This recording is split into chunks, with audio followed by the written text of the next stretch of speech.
So hello guys, welcome back to India's best YouTube channel for IIT JEE Chemistry Advanced, and this series comprises of some of the best problems taken from the past papers of NSEC and JEE Mains. And the most important part of these videos is the in-depth conceptual explanation for each and every problem. And for that reason, you guys must watch the videos till end.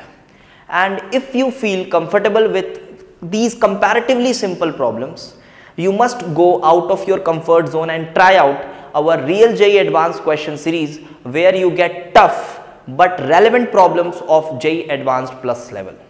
And I am 100% sure that if you follow this series followed by real JEE Advanced question series, you will get a boost in your IIT JEE score, and this channel will ultimately increase competition among all IIT JEE aspirants across India. So hello guys, here I am with part 59 of the series and taken a question from JEE Main Electrochemistry 2021. So question बहुत ज़्यादा tough नहीं है, it is not that tough, but given time में इसका answer accurate लाना तो ठीक है, एक अचीवमेंट तो है, छोटा सा अचीवमेंट ही सही बट एक अचीवमेंट तो है. तो चलिए आप भी ट्राई करिए क्वेश्चन को और फिर समझने की कोशिश करते हैं कि इसमें है क्या. तो यहाँ पे क्या कह रहा था, magnitude of change in oxidising power of MnO4 minus Mn+2 couple is this much. If H plus ion concentration is decreased from 1 molar to 10 raised to the power minus 4 molar, then what will be the change in EMF का magnitude, ऐसा बोल रहा है. तो ये couple कौन सा है, कौन सा हाफ सेल है, ये समझ में आ रहा है. ये एक रेडॉक्स हाफ सेल है. रेडॉक्स हाफ सेल में एक आपके पास आयंस होते हैं जो ऑक्सीडेशन रिडक्शन अंडरगो करते हैं, और प्लैटिनम की रॉड होती है जो चार्ज कैरी करने के काम आती है. अब H प्लस आयंस के कंसंट्रेशन को चेंज करने पे बहुत सारे बच्चों को तो ऐसे ही लगते रहता है, H प्लस आयंस चेंज करेंगे सर तो इसमें क्यों चेंज आएगा. भाई जब आप रेडॉक्स रिएक्शन लिखोगे तो वो या तो एसिडिक मीडियम में लिखोगे या तो बेसिक मीडियम में लिखोगे. सिंस ये आपको पता होना चाहिए, बहुत बेसिक सी बात है कि MnO4 माइनस Mn+2 में जा रहा है, तो आपका जो कंडीशन है वो एसिडिक है, तो एसिडिक मीडियम में पहले आपको इस हाफ सेल को बैलेंस करना होगा और उसके बाद आपको सीधा नर्स्ट इक्वेशन लगाना होगा. ठीक है, बहुत टफ मैं फिर से कह रहा हूँ नहीं है, बट स्टिल मेंस के लिए ठीक है, आपको और ज़्यादा टफ क्वेश्चंस इलेक्ट्रोकेमिस्ट्री से मिलेंगे नहीं. तो चलिए देखते हैं क्या करें. यहाँ पे आप पहले MnO4 माइनस को बैलेंस कर लीजिए. Mn+2 just balance it like this. 4H2O, 8H plus just balance the charge, 5 electrons like this.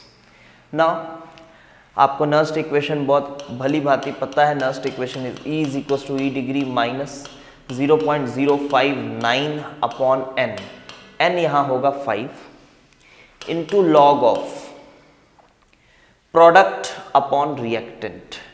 Product is Mn+2 और Mn+2 और MnO4 माइनस की कंसंट्रेशन को चेंज नहीं कर रहा है, तो वो तो उतना ही रहेगा. Mn+2 MnO4 माइनस और ये फिर आ गया H plus into 1/H plus की पावर ऑफ 8. अब आपको क्या करना है, पहले E1 निकालना है. अच्छा देखो, H प्लस की कंसंट्रेशन चेंज करने से E डिग्री पे तो कोई फर्क नहीं पड़ेगा, बिकॉज वो तो स्टैंडर्ड EMF है.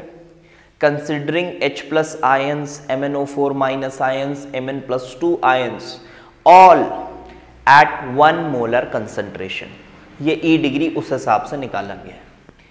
तो H